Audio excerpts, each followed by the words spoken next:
bring that down. And what's up, nerds and geeks? My name is OMG WTF LOL FW BRB. Welcome back to more insane, crazy, unpredictable, and just downright loony IWC, where you, the viewers, get to help me book the show over on Twitch TV. And boy, oh boy, we've got a show here today. We've got the villain. We've got Ivan Maverick. We got Fadgewint. We had Ace Reporter, or I think it's Ace Reporter or Air Reporter earlier. We have quite a lot of the usuals helping us book tonight's shows. Apparently Villain's got to eat, so he is going to miss the show that we just booked together, but that's fine. He'll see it on YouTube. He also make sure to let everybody know to like the video if you want Rhino in the IWC, because he's WWE's top wrestler in the Power 500, and that's a fact. That is a fact. So let me go ahead. I'm going to put him in here. We've already made...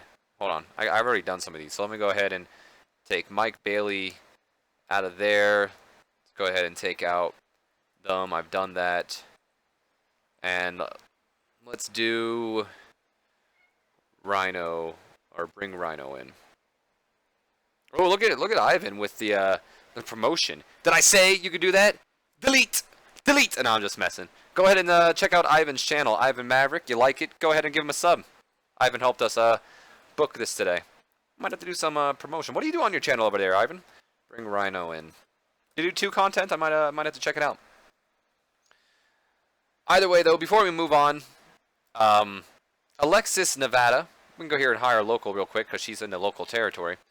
Alexis Nevada, what she went by in our company, no longer works for our company, obviously. We went ahead and fired her because her and Eddie Edwards got a divorce, and despite her, being here longer than Edwards, Edwards is the better talent. So we went ahead and fired her and kept Eddie Edwards, and Ivan books too. We'll have to check that out. I'm going to have to check that out after this. Check out what you do, buddy. Might do a collab in the future. Let's go ahead and run the show, though. Ain't got much to go for. So we got a couple pre-show matches. The match booked by the villain before he left. He left before he can see it. He didn't even want to see how horrible this match was going to be. And an abysmal pre-show match here. The Cotton Machine going over local talent, Hot Stuff Hernandez, and a teddy bear on a pole match in 29 minutes and 44 seconds. 30 minutes for these guys after the Cotton Machine retrieved the teddy bear. They've got a 3F-. What a show. Of course, they don't have good comedy performance skills, so that didn't help. Plus, they were probably fucking exhausted. Yeah. 4 for Hot Steph Hernandez, 9 for the Cotton Machine. Interesting. We then go to the match that Ivan Maverick booked. He made it here just in time. Got a 22 E-, borrowing Kevin Sullivan from the local talent here. We have an abysmal pre-show match here. Lord Masada wouldn't do the death match, as we already know by now, because we found this out in the Christmas edition. Lord Masada has some sort of morale issue against death matches. But either way, he's okay with doing first blood matches as he steps in the ring with one of the most hardcore men in existence, Kevin Sullivan, and beats him, making him bleed in 8 minutes, 4 seconds. Of course, the crowd's still against Lord Masada, but that's fine. He did get a better performance, so we can't complain there. 25 to Sullivan's 9. And then we go to the pre-show match that I booked, which is just a 49D plus, subpar wrestling and little heat to it. The Big Tong, Tommen Reigns, not making his debut, I guess, but getting some momentum under his belt before he makes his debut, as he goes over low key with the Tongan twist after 12 minutes 33 seconds. Got an below average on his badass gimmick, but he had an in-ring performance of a 40 to low key's 52. He's also improving in technical. We open up the show to a 35 E+. What an opening. As the entire Villain Club is out there. Marty Scurll, the champion of the Earth, Matthew Riddler, Darth Vader, Glacier, and Eugene the Clown. I just remembered what I wanted to do. I wanted to make Darth Vader Glacier and Eugene's manager, but that sucks. Whatever. And they're all out there. They're pretty much talking about how they're taking over and all this stuff. And Hero Man, how dare he put their nose in their business. That's when Tako Michinoku and Boro Yano, the real Americans, come out. They're not happy after last week. They're not happy about how the villain club, excuse me, cost Boro Yano, the champion of the Earth title. They're not happy about how the beatdown they received. They didn't like it at all. So they challenge Marty Scurll and Matthew Riddler right now. They say, fight us. Marty Scurll, or at least Marty Scurll, he's the one talking. He's just like, no. I'm not about to fight you guys. Matthew Riddler's not about to waste his time, and Darth Vader doesn't even want to touch you greasy motherfuckers. But I'll tell you what, you can take on Glacier and Eugene the Clown pretty much. So we have a tag team match. Glacier's getting better at his gimmick, and Taco is improving in acting. Tag team match gets a 40 D- here. Terrible match. The real Americans going over the Villain Club in 9 minutes 44 seconds after Boro Yano defeats Eugene the Clown with a handful of tights. Doing typical Boro Yano, Toro Yano stuff. Being what he is. Imagine getting him with a quick roll-up, doing exactly that. Handful of tights, getting the victory. They get the victory, whatever. Real Americans win. Glacier was really off his game here tonight. Boro Yano getting better at his gimmick. Eugene had a 32, Glacier with a 15, Boro Yano with a 50, and Tako Michinoku with a 43. Tako is improving in performance as well. You see, the funny thing about the real Americans gimmicks that cracks me up the most is not only the fact that they're Asians playing as, they're real Americans, but they also have like Hispanic food names like Tako Michinoku and Boro being like the shortened word of a burrito, Yano. Just funny stuff. We then go to a 37 D- as the Villain Club begin to beat down once again on the real Americans. Not happy that they lost. So we got Glacier, we got Eugene, Darth Vader gets in there with her Sith powers, and we got the villain Marty Scurll and Matthew Riddler all in there. Out comes Chris Hero Man again, but this time, not only does he chase him off, but Chris Hero Man grabs the mic and he says he's had enough of this Villain Club crap already. He's already got a scheduled, match against Matthew Riddler at a New Beginning. I was trying to think of the pay-per-view name, which I guess that goes ahead and confirms that is going to happen. So typical booking. I don't know if it's going to be anything special. Let's do Chris Hero Man, Matthew Riddler, champion of the Earth. Actually, I got a better idea. This is how we'll do it. Chris Hero Man versus the champion of the Earth, Matthew Riddler. There we go. That's how we'll do it. So, and Chris Hero Man challenges Marty Scurll, to which Marty Scurll replies, fine. So we have that going on. Boro Yano getting better at his gimmick. Darth Vader getting better at his gimmick. Matthew Riddler still not suited to his gimmick. We then lead into our next segment. Oh, wow, this did pretty good. 54 C-. Tupac just, I'd imagine being like a music video of more of like a dark, metal-y, grungy type rap music from Tupac here. Pretty much just a hype promo saying Tupac is coming. We then go to IWC backstage, who is shining up his title while just letting Pete Gunn know that now I'm a champion. I'm going to need some tighter security, so I'm going to need you to be watching my back even closer than you were before, pretty much. Nothing too special here. Pretty much telling Pete Gunn EC3 can be here all the time. With that C-, right? Tupac's about to be the face of this company. Ian Williams-Carter, of course, has great, just enjoyed the thing. Pete Gunn's not suited to his gimmick, which is unfortunate. We then go to a 35 E+, and about that had terrible wrestling. Oh, the villain's back. Terrible wrestling and non-existent crowd heat. Silver Surfer going over Diablo Gunner, Ace Porter's brought-in guy here, Jimmy Havoc, renamed by him.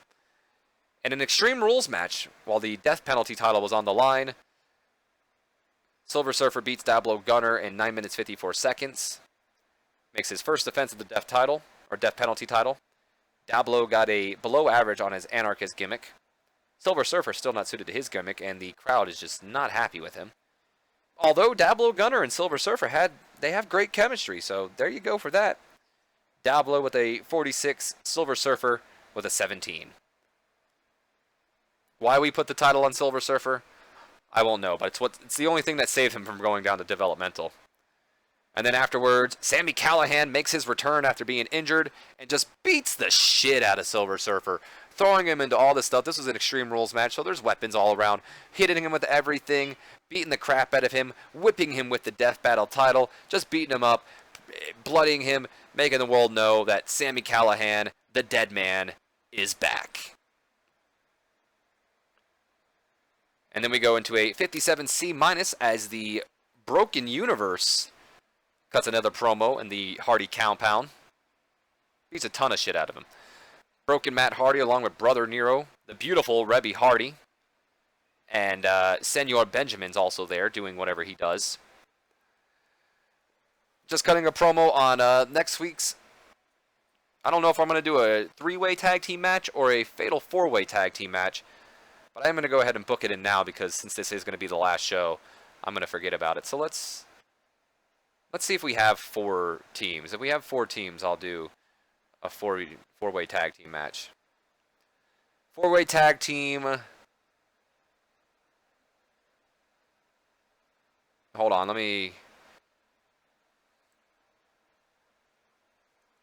let's do IWC here.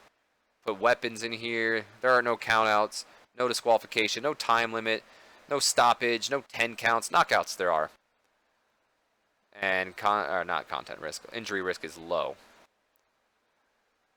So there we go. So the 4-way IWC tag match. What the hell is it? Which will see teams of...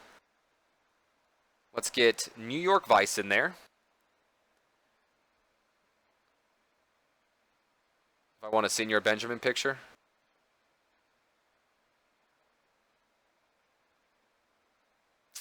I didn't know Senior Benjamin picture. Don't be messing with me. Got me excited. Get Parks and Jacob Demons at Law in there. Let's do the Real Americans and the Young Bucks. There we go. Number 1. Alright, whatever. I'll just put number 1 in there. That way it'll remind me. So there we go. Next week we'll have a 4-way tag team match for the main event with New York Vice going over, or not going over, but taking on Parks and Jacobs Demons at Law, the Real Americans, and the Young Bucks. This time it's a real picture of Senor Benjamin. There we go. Yeah, now we got a picture of Senor Benjamin. Broken Matt Hardy improvised well. Brother Nero's not suited to a split personality gimmick. It's a shame. We then go into a 43D, just hyping up that the big tong is coming. No, not Kane and Abyss. Why would they be Kane and Abyss? That's not their names. It's Glenn Jacobs and Joseph Parks, the Demons at Law. It sounds like lawyer names. That's mostly why I chose that name. You gotta admit, the gimmick's clever. I love that gimmick. And then the main event. Hell yes, dude. What a great match. Main event of the night gets a 54C-. I mean, that's not a great match, but it's probably the best main event we've had. And about that had decent wrestling, but little heat to it. Marty Scurll, the villain, Marty Scurll, goes over Chris Hero Man following interference from Matthew Riddler after 13 minutes and 4 seconds. I'd imagine here, Marty Scurll doing his whole, classic villain stuff here.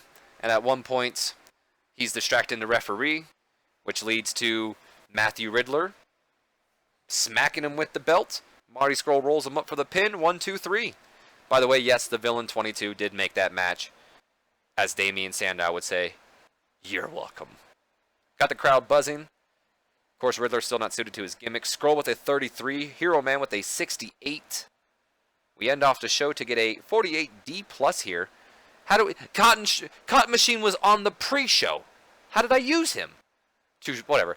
Apparently we used Cotton Machine, Hot Stuff Hernandez too much, even though they were on the pre-show.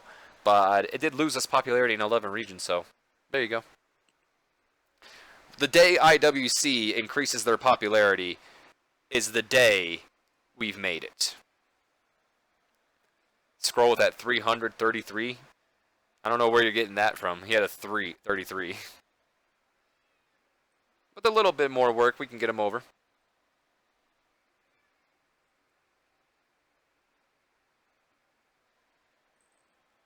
Yeah, you got a 3 rating on that pre-show match, by the way.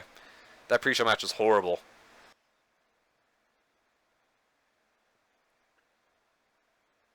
Eddie Kingston became the AIW champion. There we are.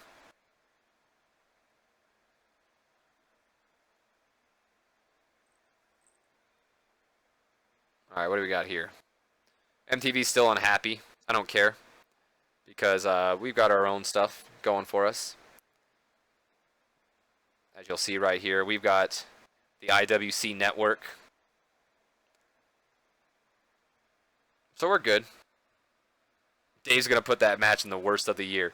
Worst match of the year. It wasn't on TV, but it's still a worst match of the year.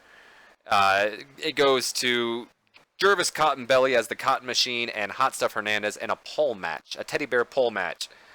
Either way, though, Nerds and Geeks, that's going to be the end of this episode. I hope you guys have enjoyed. If you have, do me a favor, leave me a comment, like, and subscribe if you have not already. And make sure to join us next time we book one of these shows. Always keep an eye out on YouTube, on Facebook, on Twitter, and hell, make sure you go over on Twitch, hit that heart, hit the follow button. You'll be notified when we have our next IWC stream, along with all the other streams I do on here, such as the ROM Roulettes and the Smashing Wrestling Association with Billy Corgan. Like for Rhino, like for Teddy Bear on the pole match, and apparently the Who 87 is Meltzer. I've been OMGWTF, LOL to WBRB. He's been the Villain 22. That's been Ivan Maverick, and we'll see you guys in the next episode of IWC.